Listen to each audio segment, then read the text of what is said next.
तो चलिए आज फिजिक्स का एक छोटा सा टॉपिक है घर्षण फ्रिक्शन। इसको फ्रिक्शन बोलते हैं, ठीक है। एक छोटा सा टॉपिक है, 5 10 मिनट में ख़त्म हो जाएगा, 10 मिनट शो की तरह ख़त्म हो जाएगा, ठीक है। तो बिना बात किए हुए आप आगे देखते हैं। घर्षण देखो, फ्रिक्शन यह गति के विरोध करता है। फ्रिक्शन यह गति के विरोध करता है, यह सदैव गति के विपरीत दिशा में होता है। ये गति को विरोध करता है और हमेशा सदैव गति के विपरीत दिशा में घर्षण करता है। घर्षण बल के विरुद्ध किया गया कार्य वो ऋणात्मक होता है। घर्षण के विरुद्ध किया गया कार्य को ऋणात्मक होता है। घर्षण बल जो वो क्षेत्रफल पर निर्भर नहीं करता है। घर्षण बल देखो उससे क्या, घर्षण को क्या मतलब है कि कितना क्षेत्रफल है, नहीं है क्षेत्रफल। तो घर्षण बल क्षेत्रफल पर निर्भर नहीं करता है, बल्कि तल की प्रकृति खुरदरी है, समतल है या फिर कैसी है, तो उस पर निर्भर करता है। तो कि खुरदरी पर अधिक घर्षण बल लगता है। तो घर्षण भी पहले दो प्रकार के होता है। ये स्थिति घर्षण, ये गति स्थिति बहुत कठिन होता है। ये जल्दी आपको एक बार ही बहुत बड़ा वस्तु उसको धकेले भी नहीं करेगा, तो वो घर्षण बहुत कम लगता है। और इसमें होता है कि सीमांत घर्षण। सीमांत में मतलब मैक्सिमम घर्षण जाके हो जाएगा, जहाँ से अब थोड़ा सा चल सकता है वहाँ से ढकलाएगा। और गति में गति कर, जैसे सर्पी गति हो गया, यानी कि सांप की तरह से सर्पी गति जो होता है ये स्लाइडिंग, यानी कि सरकता है, ऐसे सरकता है, सरक कर जो गति करता है। और लोटनी जो होता है किसी वस्तु के जैसे पहिया लगा देंगे उसको घुड़का देंगे, पहिया लगा, ठीक है। तो घर्षण आपको समझ में आएगा, स्थितिक गतिक। और देखो सर्पी और लोटनी। और उसके बाद देखते हैं स्थितिक, स्थिर घर्षण या स्थितिक घर्षण। रुकी कोई वस्तु जैसे रुका है, कोई गाड़ी है रुका है, उसको कोई मतलब रुकी गाड़ी तो नहीं, उसमें लोड नहीं हो जाएगा।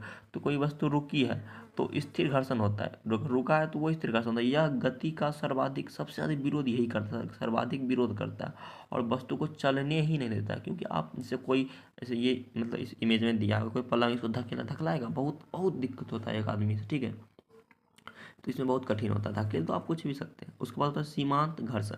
ये देखो बहुत अधिकतम जाने के बाद होता है। देखो किसी स्थिर वस्तु को, जैसे कोई पलंग, कोई स्थिर वस्तु यदि बल लगाया जाए तो स्थिर घर्षण के कारण वह जो है रुकी रहती है। स्थिर घर्षण का वह अधिकतम मतलब स्थिर घर्षण का वह अधिकतम मान जो गति में आने से रोकता है, तो वो सीमांत घर्षण कहलाता है। सीमांत घर्षण में थोड़ा सा भी वृद्धि करने पर वस्तु गतिशील से कोई सीमांत, इसको अगर थोड़ा सा करेंगे, थोड़ा धकला जाएगा, तो यानी कि जब आप लास्ट मोमेंट पर यानी कि मैक्सिमम पर आ जाएगा, तो वहाँ से उसको कहेंगे सीमांत घर्षण, अधिकतम मान वहाँ से, तो आप घुड़कना लगेगा, आप चलने लगेगा, ठीक है।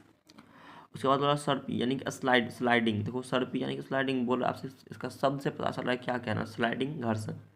यह तल के जो ऊपर खिसक कर यानी कि सड़क का ऐसे घुड़का करके ले जाता है। जैसे नाव हो गया, नाव भी तल पर चलता है, स्केटिंग बोर्ड की तरह ऐसे चलता है स्केटिंग बोर्ड, ठीक है। आपको समझा नहीं सकती यहाँ पर थोड़ा, बट बट देखो नाव और स्केटिंग की तरह जैसे आप मान सकते इसको।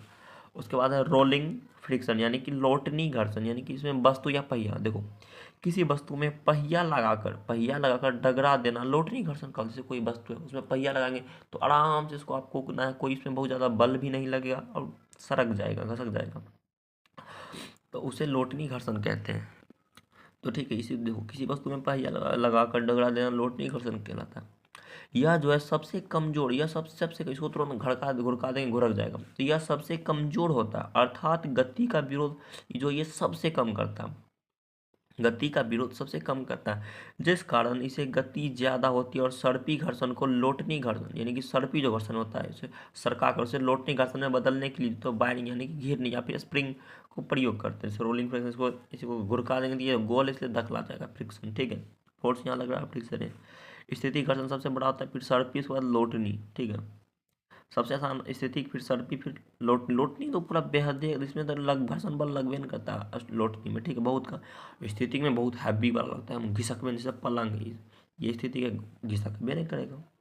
देखो घर्षण को फिर कम करने का विधि, घर्षण को कम यानी तल तल को जो वो चिकना अगर तल चिकना होगा करके या फिर बढ़ई द्वारा रंदा मारना, ठीक है।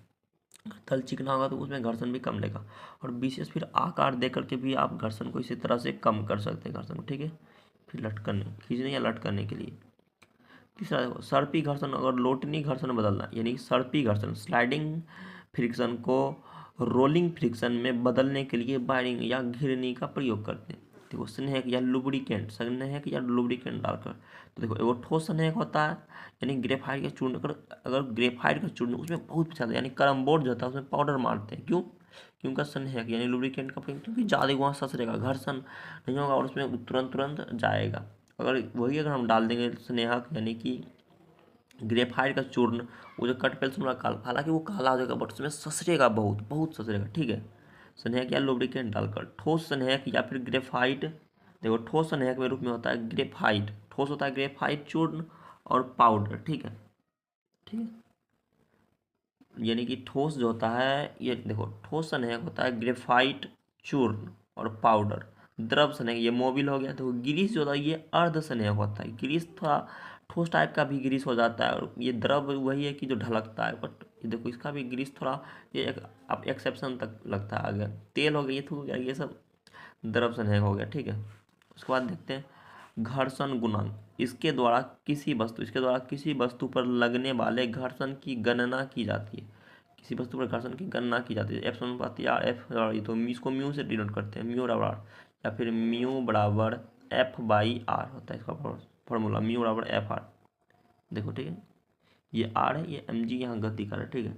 देखो म्यू से इसे दिखाते हैं, म्यू का कोई भी विमा तथा मात्रक नहीं होता, और घर्षण गुणांक का मान 0 से हमेशा 1 के बीच होता है, और घर्षण बल का अधीन किया गया कार्य वो ऋणात्मक होता है, ठीक है। उसके बाद बोल रहा है एक वस्तु समतल तल पर 40 न्यूटन का बल लगा रही है, 40 न्यूटन का बल लगा रही है। यदि घर्षण गुणांक जो वो 2 हो तो इसमें घर्षण गुणांक या फिर प्रतिक्रिया बल हमको याद करना होता है, ठीक है।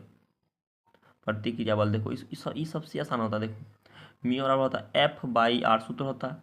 फोर्स कितना लगा रहा है, इसका फॉर्मूला आपको याद रखना होगा, ठीक है। देखो म्यू बराबर टेन थीटा होता है, वो तो और आसान होता है। देखो एक वस्तु का समतल है, समतल तल पर 40 न्यूटन का बल लगा रही है, और यदि घर्षण गुणांक जो 2 हो तो प्रतिक्रिया, हमसे क्या पूछा, ये प्रतिक्रिया बल, तो 40 एफ कितना है 40, जबकि घर्षण गुणांक यानी कि म्यू, म्यू जो कितना है घर्षण गुणांक यानी कि 2 है। हमसे पूछा क्या यार, यानी आर, तो आर बराबर सीधा हो जाएगा। देखो म्यू बराबर एफ बाई आर होता है, तो इसको हम आर को ऐसे लिख सकते हैं, आर बराबर एफ, ये एफ म्यू यहाँ नीचे आएगा, एफ ये म्यू नीचे आ जाएगा, आर बराबर एफ बाई म्यू, तो यानी 40, घर्षण गुणांक कितना है 2, 40/2 यानी कि 20। ये सब बहुत ईजी होता है, बस आप इसको मान थोड़ा लेते हैं, हार्ड हार्ड नहीं होता। उसके बाद देखो बालू पर चलना इसलिए कठिन होता है क्योंकि उस पर प्रतिक्रिया, उस पर जो है यानी आर, प्रतिक्रिया बल जो है, प्रतिक्रिया बल कम होता है, ठीक है। और बर्फ पर चलना इसलिए कठिन होता है क्योंकि उस पर घर्षण बल कम होता है। इसमें बालू पर इसलिए नहीं चल पाते हैं क्योंकि प्रतिक्रिया बल कम होता है, जबकि देखो इसमें या तो प्रतिक्रिया बल या तो घर्षण बल, इसमें दो ही मुख्य कार्य करता है। बर्फ पर चलना इसलिए कठिन होता है क्योंकि उस पर घर्षण बल कम होता है। जैसे अनंत तल पर घर्षण गुणांक जो है म्यू बराबर ये टेन थीटा, ये फॉर्मूला, अगर घर्षण अनंत पर रहेगा तो ये हो जाएगा म्यू और टेन थीटा। जैसे 30 डिग्री का कोण है, 30 डिग्री का कोण पर झुके तल के लिए घर्षण पूछ रहा है, तो कुछ नहीं इसको करना है, पूछे घर्षण गुणांक जब भी पूछे तो म्यू बराबर हमेशा हमेशा टेन थीटा, यानी कि 30 डिग्री है, टेन 30 का मान 1/√3। इसका इससे आसान कुछ होइए, अगर इससे कुछ आसान होगा तो फिर आप फिजिक्स मान नहीं है पर फालतू ही है। अब इससे आसान क्या हो सकता है, 30 डिग्री कौन दिया है और म्यू बराबर टेन थीटा, तो टेन 30 का मान तो आपको याद रहना चाहिए, टेन 30 का मान होता है 1/√3, ठीक है, 1/√3 होता है। घर्षण वाले तल पर रुकने में लगाए गए यदि टी हो, समय जो यदि टी हो तो उसका वेग जो है भी होता है, तो यानी टी बराबर हमसे पूछ रहा है तो इसका वेलोसिटी यानी वेग जो वेलोसिटी बटा म्यू जी, जी हमेशा 10 होता है। घर्षण वाले तल पर रुकने में लगाए गए समय यदि टी हो तथा उसका वेग भी हो तो टी बराबर भी बाय म्यू जी, ठीक है। ये सब ऐसा कोई याद रखना कोई ज़रूरी नहीं, ये सब आपका कहाँ क्वेश्चन ऊपर से आएगा क्वेश्चन। इसका देखो इसमें नोमेरिकल इसलिए नहीं देगा क्यों, नोमेरिकल से बहुत ही आसान हो जाएगा, तो नोमेरिकल से एग्जामिनर पागल ना है तुमको नोमेरिकल देगा, ठीक है। नोमेरिकल नहीं देगा बल्कि इसका कॉन्सेप्ट से घर्षण से पूछेगा। किसी तल पर एक वस्तु को 150 मीटर पर सेकंड की चाल से चल रही है, यदि घर्षण गुणांक 5 हो तो रोकने में कितना समय लगेगा, 150 है, भी 150 हो गया, 5 गुना जी का मान 10, 150/50 यानी कि 3। ये सब आप नहीं याद रखो, हम बस बता रहे हैं, थोड़ा सा नहीं है पढ़ो तो ठीक है। घर्षण वाले तल पर वस्तु को रोकने से पहले चली गई दूरी यदि एस तथा उसका वेग भी है तो भी स्क्वायर टू यू जी, ये कोई फालतू है, इसको याद रख लेते हैं हम। 20 मीटर है, 20 का स्क्वायर यानी कि इस पर बैठा दिए 400 हो गया, 2 है म्यू का मान 2 गुना 10, ये देखो इसलिए बेकार, इसलिए हम बस ऐसे ही बता दिए बस सब्जेक्ट का हिसाब, तो बट इसको कोई ज़्यादा इंपॉर्टेंट नहीं है, ठीक है। आई होप आपको घर्षण अच्छा समझ आएगा। इसे 10 मिनट का तो है ही है, बस इसका जो भी को पूछना हो कंसेप्ट से ही पूछेगा। ये नोमेडिकल्स वगैरह इसका बहुत आसान होता है, इसलिए नोमेडिकल बहुत कम आता है, ठीक है। ये 4 प्रकार का घर्षण हो गया, 5 प्रकार से यहीं से पूछता है। आई होप आपको अच्छा समझ में आया होगा, आई होप आपको अच्छा से रिवीजन हुआ होगा, ठीक है। तो मिलते हैं किसी नेक्स्ट वीडियो में किसी नेक्स्ट टॉपिक के साथ। जय हिंद, जय भारत।